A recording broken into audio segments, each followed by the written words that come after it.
Hello again, everyone, and welcome to Quigley on Divorce, a behind-the-scenes look. It's been a little while since we've gotten together, but things have kind of stoked up over the last year. And before we go any further into the substance of what we're talking about today, many times I've had my partner, Jordan Rosenberg, joining us, but it's a particular honor for me today to say not only my partner, but a recent admittee as a fellow to the American Academy of Matrimonial Lawyers. Congratulations, Jordan. Awesome, man. Great Thank job. you. Thank you. Yeah, that was it was a long, arduous process, but I'm very honored to be in and recognized by a group of elites. So very Well, cool. you're part of it now. As many of you know, I served as the Illinois chapter president just a couple of years ago, and I'm now the national delegate for our chapter. The American Academy of Matrimonial Lawyers is quite an honor. It's not something you can just pay for and sign up for. It's a rigorous national exam. Then there's a local chapter exam.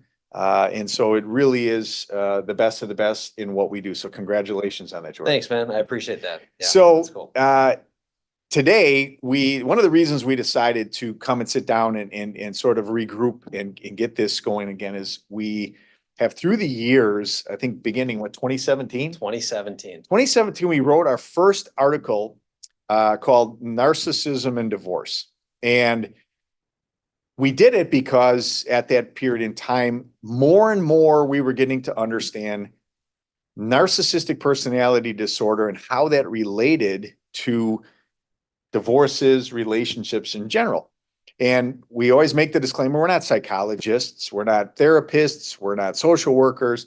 Oftentimes we are kind of thrust into the periphery of that as counselors and what we do. So we decided to take a deeper dive and we started to do some research into it. And that was the impetus for our first article. Yep. Since then, and it's been, 2017, so 7-8 years later, here we are on the precipice of 2025. Yeah.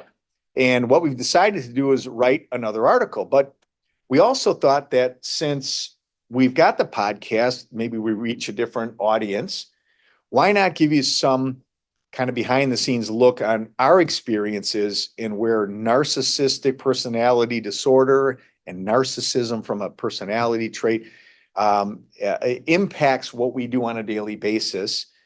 And really, this is just a perspective that we share from our experiences, what we see day in, day out with the clients we represent. Yeah. And I think what's cool, not what's cool, but what we've done in sort of creating this article and sort of this series, which is now 4 articles starting in 2017, is we would be sitting down with our clients and we started to hear sort of the same fact pattern and sort of the same tendencies of people's spouses. And for some reason, it makes people feel better if you can put a label on behaviors, right? Yeah. So that's kind of what I think, started us to look into it. And all these scenarios, these, grandiose people react with anger, sort of manipulation, we realized through our control. I mean, through all of our research, we said, you know what? This is narcissism. Yeah. And we've been able to sort of take that label with all the specifics and sort of be able to really help our clients, not only with a legal strategy, but setting expectations for what we've experienced. And I think that this new article is sort of the culmination and even a deeper dive just beyond the surface level to say, how can we help you based on our experiences and sort of recognition of this, I guess, disorder? Yeah. And it's sort of interesting, just again, we're not psychologists. It's something we've studied and researched a little bit, but it's sort of interesting from 2017, when we wrote our first article, the DSM-4 is now the DSM-5. Right. And I believe that was in 2022, maybe, where that was updated. So the Diagnostical Statistical Manual version 5 now. Right. Again, this is a recognized diagnostic personality disorder by the mental health community. Yep. And so what we did from the very beginning is sort of research that aspect of it. What are the elements of the disorder? What are the stated criterion? Again, we're not able to diagnose. It's not our profession. Right. But it was important for us to be able to recognize what those diagnostic characteristics were so that we could recognize them. And then once we recognize them, understand what that personality type or disorder is. And then for the next 7 or 8 years, we've seen this play out in litigation and divorce cases. And what that's been able to help us do is really refine our approach to representing people in divorce. Because when you understand that disorder, when you understand that personality type, Yep. you start to see the patterns. And those Right. patterns have been so consistent through the years that it's really helped us to approach representing our clients and really managing their expectations through the process. Yeah, yeah. And I think a good place to start really would be an acknowledgement or an understanding of what is narcissistic personality disorder, right? And in our article, we'll lay out the very specific categories, and it says you have to have 5 of the following characteristics in order to be a narcissistic personality disorder candidate. But the bottom line is it's an individual who has this grandiose sense of self. They think they're special, and a lot of the times they're very successful people because they're able to sort of turn on this Jekyll and Hyde type personality where they're the charmer behind the scenes, and then they'll stab you in the back and do something terrible at home to you. But they can play the game, and objectively, to a professional, to a guardian ad litem, to a judge, or to the untrained eye, they're the person, right? They're the special person. Yep. And what we've done is we've identified that, and there's also the other side to this, where if that person is challenged as this superior person, they experience what we've helped or what we've recognized through some other research is the narcissistic injury, meaning they react with anger and spite because you can't say, oh, you're not a good dad, you're not a good husband, you're not a good wife. That's when this injury and this sort of insecurity comes out with anger. So when we sit down with our clients, I mean, when they sort of tell us these same stories, and when we say like, it's kind of like Jekyll and Hyde, some people's faces light up, and they're like, wow, like you really understand me, and I think we've come to do that just really through our experience. Yeah, when you talk about the injury piece, and that's something, it's not a recognized term as far as we could understand in the DSM-5, this idea of the injury, but what we refer to it as is sort of the narcissistic abuse syndrome is kind of how we look at it, because when you understand what it is and the impact it has on the recipient, it really is abuse. And what we have found, and again, this is just, I've been doing this 33 years. This is something, the judges are faced with so many issues. It's very, very difficult for them in the limited exposure they have to the litigants, as Jordan said, to see the person for really who he or she is. They always present as being put together, very confident, very self-assured. They are able to manipulate and control people. And like Jordan said, that's oftentimes how they're very successful, including judges, including evaluators, and sometimes. So people don't really see who they are, whereas clients of ours have lived that experience. And that abuse is so real. And we've really, I think, to me, where I've grown in this is an understanding. In the old days, people come to us and say, oh, he's such a charmer. And we kind of say, so what? Right. And then you start to see that pattern of abuse through the years is so destructive, the gaslighting, where the one narcissistic spouse really abuses the other person in a mental way. The gaslighting breaks them down. Then they build them up. I love you. Right. And you know what? The love bombing, right? I wouldn't have had to blow up and go off on you and call these horrible names had you not gotten the wrong kind of milk. Had you just done the simple thing that I asked you to do, making it seem like it's that individual's fault. And what that does, that abuse tears down the individuals, almost like the military, where they break you down and build you back up into what they want you to be. They break you down to where you almost lose your sense of self.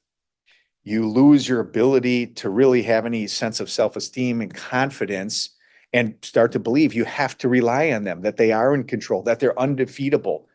And that's where we come in and say, no, there is a pathway to regaining your strength, your self-confidence, your freedom. And that's a big part of these divorce, probably more so than the financial aspects of a divorce. 100%. And I want to touch on the financial stuff in a minute, but that's a great point. And I think a lot of, people look at us as, counselors, right? Yeah. And so we're not mental health professionals, but, through these experiences, I mean, what is so powerful is watching your clients sort of break free of this cycle. Yeah. And the love bombing, the gaslighting, and, for so long, a lot of our clients who have been abused by narcissists, they're walking on eggshells around them. It's all about the narcissist, right? Are they gonna freak out? Like you said, if I buy the wrong milk. We actually had that case, by the way, Yeah. which it was the wrong bread. And there was this whole incident, and it was just wild. But yeah, I mean, you see things like that, and then you kind of, as you represent them, as you kind of get some structure in place, as you have accountability, and as you take back some of your control and sort of take away that control from the narcissist, we really see people, I mean, they have smiles on their faces now. They're thankful. They're able to kind of like find the things they used to love again. And it's like really this awesome transformation. But yeah, breaking that cycle, Tough. it's tough. And, a lot of the times too, when we meet with people, the first part of that is just filing for divorce. Huge step. And Yep. the narcissist would never think that the person sitting with us or the spouse of the narcissist would even file for divorce, like that. They're not capable of doing it. Yeah. And so when they do that and they stand up to the narcissist, it's almost like this weight falls off, but then it's like very scary and like nerve wracking. And it's from that moment on, it's like, all right, we're taking your control back. Your life is coming back to you. Yeah. And so that's a really, as a practitioner and people who have, I mean, and just us counseling our clients, it's so unbelievable to see our clients transform like that.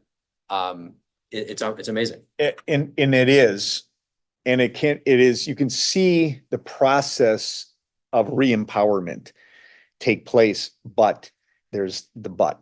Right. What we've seen, what we've observed is some of the abuse is so deep that aside from the paralysis to even move forward. Right. When we've had clients sit here and they hear you, and then everything you say is, I understand, but Oh yeah. he said this, she said that, and they can't break free. And I think it's important too, and I'm gonna digress. This is not a gender specific disorder. No.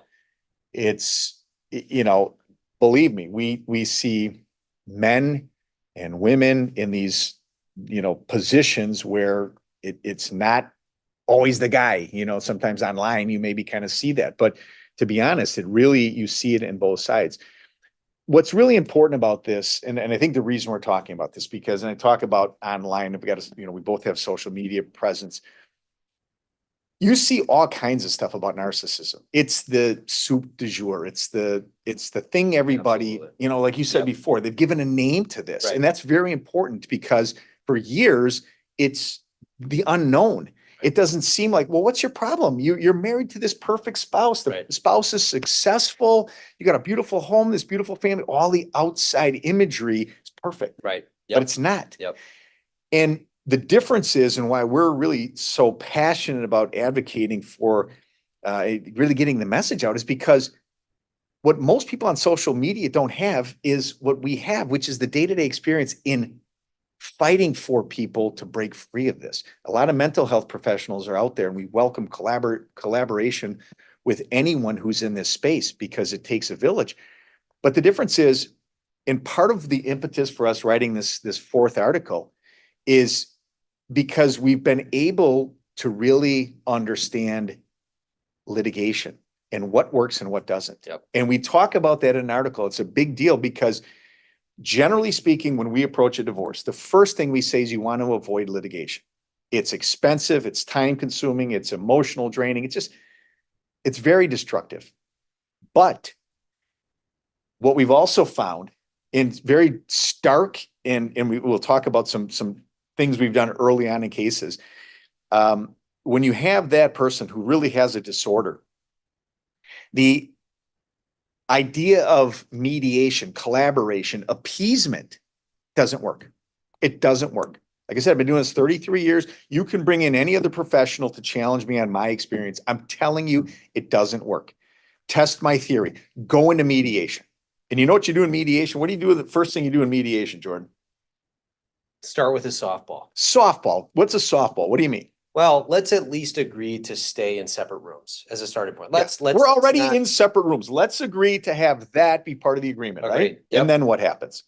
Well, it's but. Because of the control. I Right. don't want to be bound. Right. I don't want to be told what to do. I'm not going to agree to the most basic or simple softball Right. just to start a process on something we should all be able to agree. Yep. Test that theory. Yep. I mean, we even had some instance where we started again, kind of start with the softball. You get a little momentum in mediation. You kind of agree to the easy ones, right? The low hanging fruit. Yeah. So we had one that says, okay, let's do an order that says nobody can hit each other while they're in the house. Nobody strikes each other. Nobody strikes, whatever, Seems like a simple intimidates, starting whatever. point. Great. It's a no-brainer. Agree to it. Let's kind of talk about some more substantive issues. Yeah. Oh my God, does that mean that you're inferring that I am doing that or whatever? It was just a nightmare. And of course now, it just goes on. So I agree with that. And what we were talking about earlier, James, is if you did try appeasement, right? Because that's kind of what this all comes down to, is there reaches a point in your case, whether it's in mediation, whether it's where it's further down the line, where there's a point in time where you have to make a decision. And it's, do I resolve it on something I'm not totally comfortable with? I know it's going to set up for future issues later in time, or do I fight that battle right now? So James, if you could talk us through how you would counsel somebody in that decision. Perfect. Basically who's married and divorcing a narcissist. First thing to know is no matter what you are willing to give to the person with narcissistic personality disorder, it does not matter. Doesn't matter. Because whatever you give them, it's not going to be enough because it's not what they want, right? You could say, I'm going to give you more money, or I'm going to take less money. I'm going to give you more time with the kids or less time with the kids. Whatever it is, the issues legally within a divorce have nothing to do with what the narcissist is focused on. Correct. Let me interject one thing. Fire away. So what we were, this is when we were preparing for this and writing our article, we were talking about this too. It could be anything from the candle on the end of the bedstand to full custody and allocation and decision-making for your children. Doesn't matter. The gravitas of any issue is treated equally. It is win. And like you said, it could be $5 less. It's not going to make, it's not going to make or break that person from paying it. But the fact that it's more and it's something that you want is what drives them. It's even deeper. And again, we always do this disclaimer because we're not psychologists, but we see this thing play out time and time again. And it's so real. Like Jordan says, whether it's a candle, whether it's, gold bars, the value in real dollars and cents makes no difference to the person with the disorder. Right. Because what is driving that person is the loss of control. The negative perception of that. Someone's divorcing me and I'm perfect. The whole world, by the way, when you see these people, they want the kids' schedules to revolve around his or her schedule, right? They want the other spouses. So you can never, ever, it's an insatiable beast. You can never satisfy that person. Right. And so the fact that you're already in a process of disconnecting and trying to take back your control from that narcissist, that's the fight. It's a psychological warfare. It's not financial. It has nothing to do with the best interests of your kids. And by the way, if you think for a minute that someone with a narcissistic personality disorder is going to fairly and respectfully negotiate a parenting schedule with you, it's not going to happen. Not going to happen. Because they will take your children. They will manipulate your children the same way they've used you. And oftentimes it's done with financial abuse. Financial abuse is another concept we use. Again, we use these words to sort of summarize an experience we have, right? Where a narcissist will use financial abuse of a spouse by manipulating the money, controlling the money. Yep. I'm going to give you an allowance. Right. I'm going to have a credit card that's going to have a limit on it. And you're going to have to check with me before you make expenditures. And if you don't, I'm going to cut you off. Yep. And you're not going to have access to the joint accounts. The money's going to be in my name. Yep. Right. And then they do it with the kids too. You know what? How many times have we seen that where 15-year-old with his learner's permit gets a brand new car Right. from narcissistic parent? They start with the financial control. Yeah. Very powerful. And you almost have to be prepared to just, I don't want to say completely abandon ship, but the stuff you're fighting for, if you want an equitable legal resolution, 9 out of 10 times in our experience, you're going to have to fight for it. Let me bring you back to that moment. And as another disclaimer that we'll bring back is when we talk about narcissists, right? We kind of think this big scary demon who's like big, loud and whatever. And sometimes that's the person who takes the form of that. Yeah. But others, it's more discreet and it's more calculated, right? And so that control aspect, they don't have to be loud or invasive, No. but it's just this obdurate thing that you cannot barrel through. So right now we even have a case where, well, not right now, but we have cases where, it's just failure to pay support on time. And they're 3 days late every time, or they're 1 week late every time. Right. And so bringing you back to what we were talking about, James, where we're at this crossroads with this client, this hypothetical client who says, look, I'm exhausted. The issues objectively are not significant. Right. But I know there's going to be stuff in the future based on how our documents are written.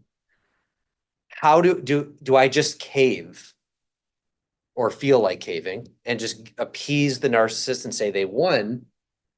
Or what do I need to do and have the tools to fight, and why, basically? I'm going to answer that. And I'm going to go back to kind of as you were defining this. The word I would use to describe the disorder is sinister. You're absolutely right. It's not the blowhard. It's often the guy or gal who is very controlled because, again, they're able to control how they present. Right. And so oftentimes they are the charmer. They are the one, hey, shake your hand. Hey, how you doing? They make you feel like you're their best friend. Yeah. And that's what's so destructive about it is you can't tell a friend, you can't go to a neighbor. They're like, what are you talking about? Right. She's amazing. Right. She's the team mom. She's an executive. Like, right. What do you mean? Yep. How could she be the problem? So it's very destructive that way. But what we really do in terms of advising clients in this is, and this goes back to probably our first article. Yeah. It's really, maybe the second, it's really about how the individual controls him or herself in reaction to this. Great. Because really, you're not going to be given back control of your life. The process isn't going to give you, the divorce isn't going to give you, and your narcissistic spouse certainly isn't going to give it. You have to take it back. That's the fundamental message. What does that mean? I've had some clients literally have walked away and said, don't care. That's the deal. I'm not going to fight for an equitable resolution of these issues. I'm not going to be financially beholden to him or her. I'm going to go off into my life and I'm going to control how I react or don't react and just go live my life. And that is next to impossible to do. You can't do it without mental health professionals. By the way, if you find yourself in this type of relationship, even if you're not ready to take that proverbial first step that Jordan talked about, yep. you've got to get a mental health professional that really understands this stuff. It is, the wounds cut so deep that, it's next to impossible to just sometimes you hear people smoking, drinking. I just went cold turkey. 6 years ago, stopped, and that was it. Right. Can't do that with this. Right. Even after the divorce, you have to find strength in support groups, counselors, friends that can allow you to rebuild, because it's going to be a lonely process. You may have your kids turn against you. Some of these narcissists are so good, they'll turn your own family against you. Right. We have that right now. Yeah. It's very hard, because you will find yourself feeling alone, that nobody believes you, nobody supports you. So you have to be able to somehow find that inner strength, really, to be able to say, no matter what I get, I'm going to be better off not being manipulated, abused, and controlled. And sometimes that means you don't have the financial security. We get that a lot, right? People, I've got this beautiful home. Yep. We live in this beautiful neighborhood. I drive this beautiful car.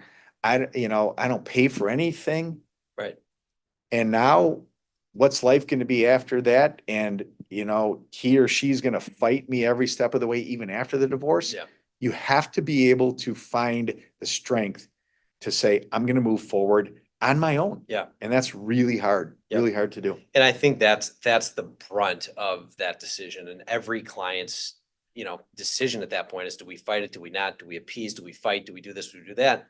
It really is that cost benefit analysis and not only dollars and cents, but where your head is at. Yeah. And that's why it's so important to have that support system around you, because to make a decision like that, where, again, you can only control what you can control, which is your responses and your expectations. Yeah. And if you are further along in your development and your recovery, maybe you're able to more clearly make that decision at that time where you're saying, you know what, I know who he or she is. I get it. I know they're going to stoke me up. I know that I'm going to have a reaction every time I get an Our Family Wizard message from them, right? Yeah. A text message. I know that when I'm working and I see my phone go off, I'm going to look at it and the hair is going to stand up on the back of my You're neck, because triggered. I know that it's probably some nonsense that I'm going to have to respond to. Yep. And some people can handle that better than others. And depending on what's at stake and what's at play, is some people, like you said, can just walk away and say, you know what, I'm good. Let me heal on my own with my support system. And I don't care about the candle at the end of the bed. I don't care about the extra $40.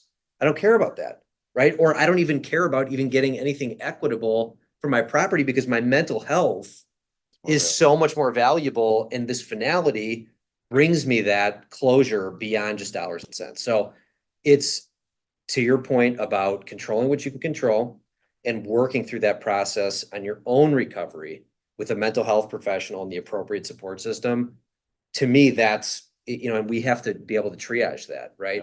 Yeah. And that's really the critical thing, is you have to manage yourself, your expectations, and work with somebody that can help you walk through some of these decisions. And I think that somebody to help you, as we said, you have to have a mental health professional that understands what you're dealing with. Have to have that. Number one. Number two, you have to have attorneys that understand this. And here's why. As Jordan and I talked about earlier, through our experiences, I'll tell you, here's the secret. If you're interviewing another lawyer, just make sure they do this. If you decide to hire someone other than us, here's what you ask them to do. I want you to flush out immediately if we can get a clean and simple deal. You can do mediation, or what you do is we do often. Here's a simple proposal. Here's a settlement agreement right down the middle financially. Any lawyer who does what we do is going to tell you all day long, this is exactly what a judge is going to do, right? Yep. Put it out there.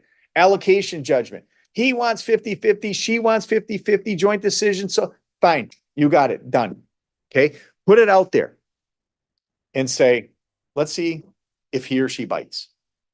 Guarantee you 100%, 99%. Let me say, maybe there's occasionally it happens, right? There's going to be some issue that has nothing to do with the substance of either one of those proposals or agreements. Yeah. And so once you have your attorney flush that out, stop, hard stop, done. Mediation, not doing it. Right. Yep. Because why? You can always settle. Anytime in the litigation process, you can settle. You want to be reasonable? Now you changed your mind? Great. Sign the document and we're done.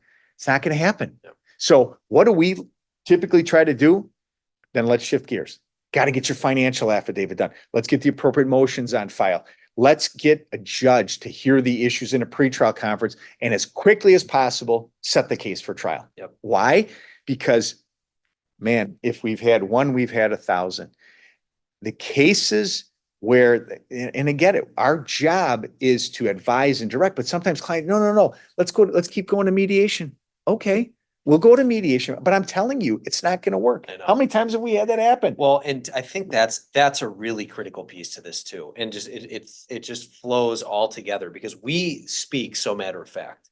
Yeah. We've done this, we see it, we've seen the playbook, we've seen this movie before, we know exactly how it ends. Right. But to someone who hasn't seen the movie Or is living the movie. or is living the movie, right? You have no idea what it's about if you're living in it, right? Yeah. So it's harder for our clients who are going through this to see it. And oftentimes I think what we do is we end up talking to our clients at the end. They're like, and they tell us, they're like, look, you guys were right. And I should have done this earlier. I should have done this sooner. I should have went in this direction. We shouldn't have wasted all the money. But sometimes you have to go through that process. Yeah. As a client and as somebody who's married to a narcissist to appreciate and understand what the next step is. And maybe you just need that closure in terms of the process to say, you know what, I can live because we tried four mediation sessions. I can live, right? I got it. I'm there mentally. I can breathe because I was the reasonable one. I put out a proposal, right? Yeah. And sometimes that has to happen before you kind of move forward. Yeah. I think there's value in that too. So, and that's again, sort of an undertone. Every client that comes to us, as Jordan said, we sort of can already tell you where the story ends legally. Anybody who's practiced family law for any reasonable period of time can take a look at a set of facts and say, this is where you're going to end up. It's not rocket scientist or science. It's really not. But how you get there is always different. And every individual's goal in a divorce is different. So we try to tailor every case to the individual that we're representing. And sometimes it means, again, I'm not well suited for mediation. My personality is more geared towards the fight. I'm a litigator. I've tried many, many cases in my career. And so maybe I step back and I defer and we say, take them to mediation, right? Yep. Jordan's great in both spaces. We have other people on the team, great in mediation, collaborative approach, and all that stuff we will do here. But I always start by at least giving a potential client a look into our crystal ball, right? What we see based upon what we've seen. And I think that's where experience is invaluable. And it's not I told you so. If you go through, sometimes people need to process through their own emotional state and understanding of the abuse during the process. Oh, yeah. And it costs money. Yep. And it takes time and it's destructive, but sometimes it's necessary. So don't feel bad. Don't feel like I'm not ready for this. That's okay. Right. But as long as you're moving forward, that's the important thing. And that's what we always really advocate is let's be proactive. Let's keep moving it forward, right? It's painful. It's hard.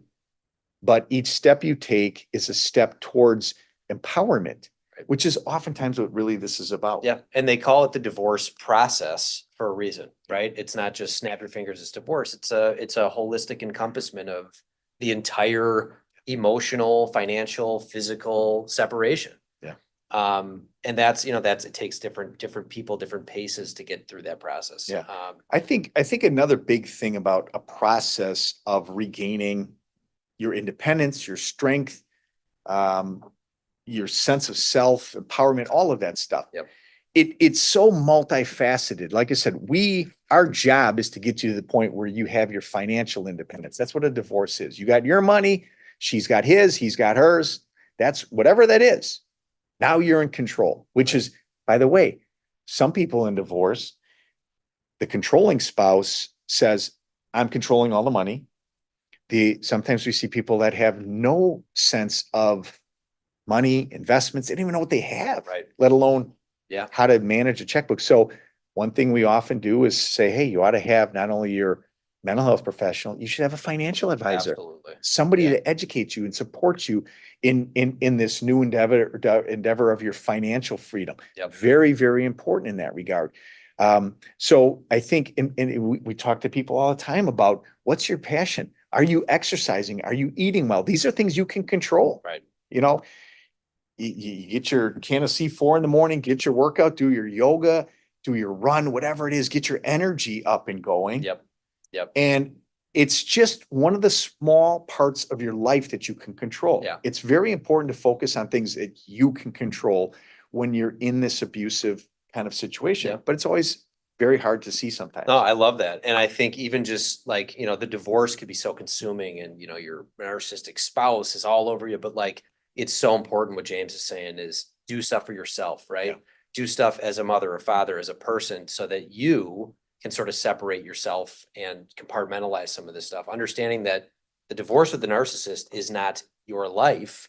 It's a factor of what's happening in your life. And yes, maybe right now it's a bigger piece, right? But at some point it ameliorates a little bit. Yeah, you still got to deal with them if there's some financial entanglement or some kid issues. But again, as you grow and go through the process, which the divorce process even occurs after you actually enter the divorce, right? Yeah. You know, you will grow, you'll find yourself, you'll find that sense of security and where you're at. So with that, James, let me ask you two things.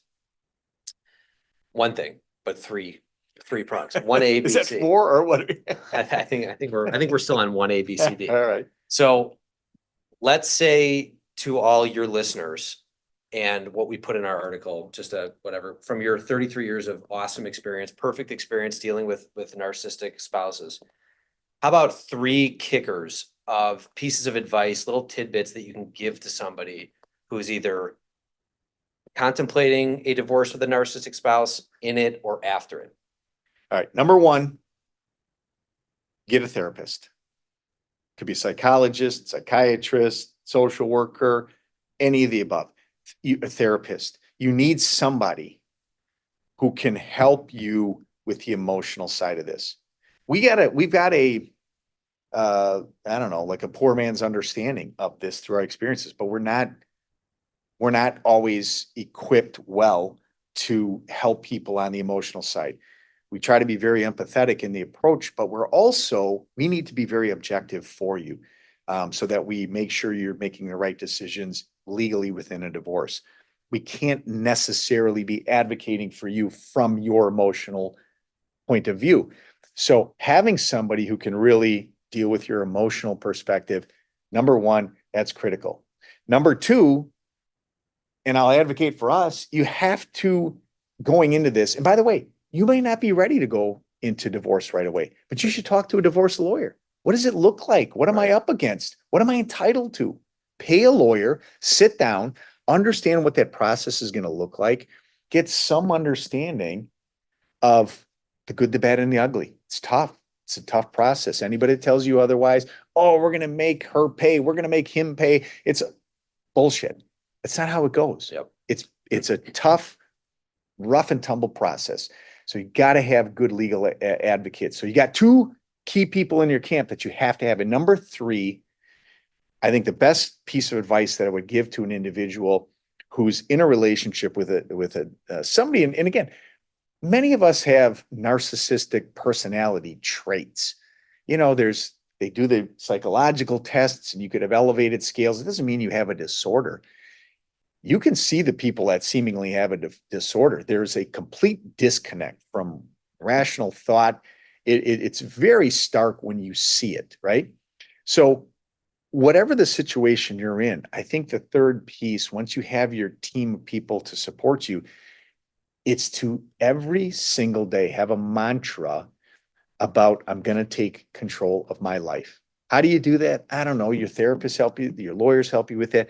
But it is really focusing on what we tell our clients all the time. Control the things you can control. Invariably, if you're in a relationship with someone with that type of disorder, the abuse is going to cause you to always default to what that abusive spouse has told you have to do, you can do, you should do, you can't do. And every time that happens, you have to have a mechanism by which to say, there I go again. I'm getting sucked back in. I'm not doing that, right? Not doing that. Not doing it. I'm gonna take control of my life. Have your mantra, have everything. And then just thinking that, we talk about that all the time, even in our practice, manifesting your success, whatever it is, your business, your career, your family, your parenting, whatever it is. We talk about that all the time in our practice. How do we manifest ourselves as lawyers, being the leaders, not just thought leaders, but the actual people who get in the trenches and successfully navigate people through this? You have to think it. You have to speak it. You're right. And it goes back even to like our childhood as sports people is, you're going up to bat on a little league game, right? It's visual, close your eyes, visualize yourself getting a hit, right? And if you feel like it and you manifest it, it's gonna, you can see yourself doing it. And so it's the same, I play golf, not well, but You're pretty good. yeah, I'm not bad. Yeah. So on certain days, but you kind of go up there, you're like, all right, I'm going to nail this thing right down the thing. You take a deep breath. It's how you compose yourself. It's how you believe in yourself. And I think that the more you can do that, even on just mundane daily things, even if it's a little step, you know what, today I'm going to wake up and I'm going to do something for myself. I'm going to go take a few breaths on my balcony, right? I'm not just going to immediately wake up and make my narcissistic spouse coffee and make sure that, they're doing okay, right? I'm going to do something for myself. Yeah. And it's taking that control back one step at a time. Yeah. And I love those 3 tips. I think they're perfect. And I love the last one in terms of just making it become tangible. I'm going to close because you brought the sports analogy. I'm going to close with, because you brought up Little League, right? There you go. So I'm going to take you back to circa 1976, give or take, right? Great year.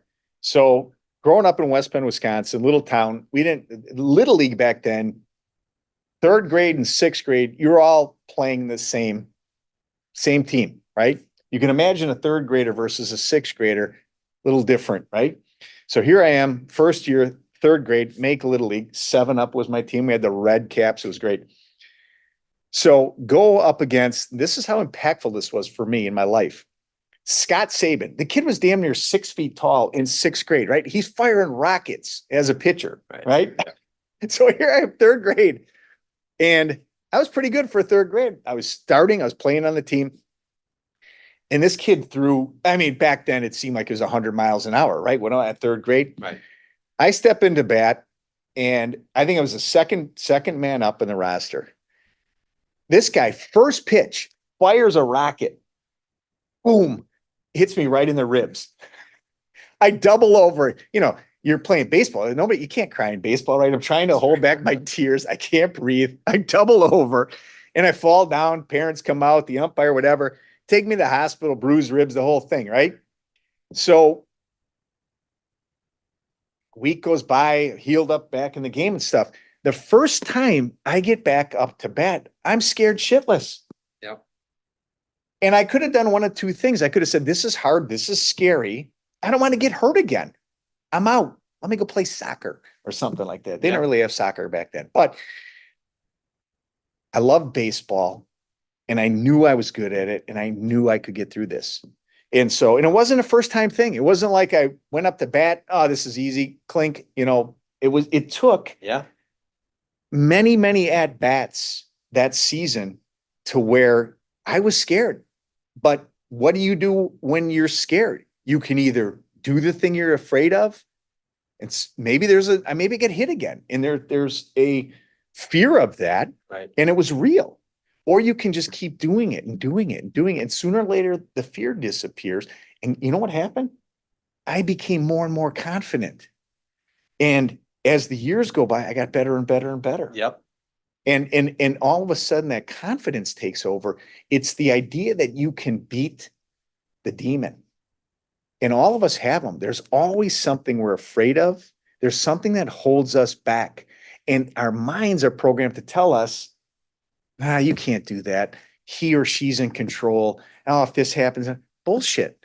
You control what you control. And how you act, how you think, and how you approach your fears is a big part of this. And it is scary. We're not here to say, this is easy, just hire us. It's not at all.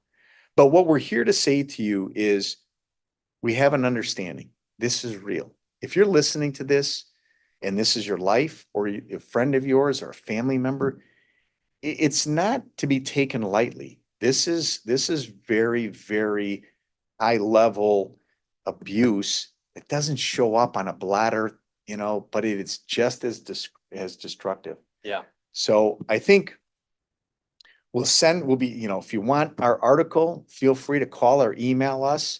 Our website, www.beermannlaw.com. Beermann has 2 E's and 2 N's. Our profiles are on there, our emails are there, our phone numbers are there. Call us, email us. We're happy to help. And you don't have to be thinking about a divorce or in a divorce or after a divorce. It could be just in a position where you're struggling with these issues and you're looking for some direction. That's what we're here for. But we want you to understand that it is very real. You shouldn't feel bad about the situation you're in. Sometimes we have people say, "Oh, I'm such an idiot. I can't believe I let this." No, it's not your fault. And that's the starting point. It's not your fault. Right. And there is a way to escape. So again, anything that we can do to be of service. Jordan Rosenberg, again, newly admitted to the American Academy of Matrimonial Lawyers. Nice. Congrats Thank on you. that. All right. And thanks for tuning in. Take care.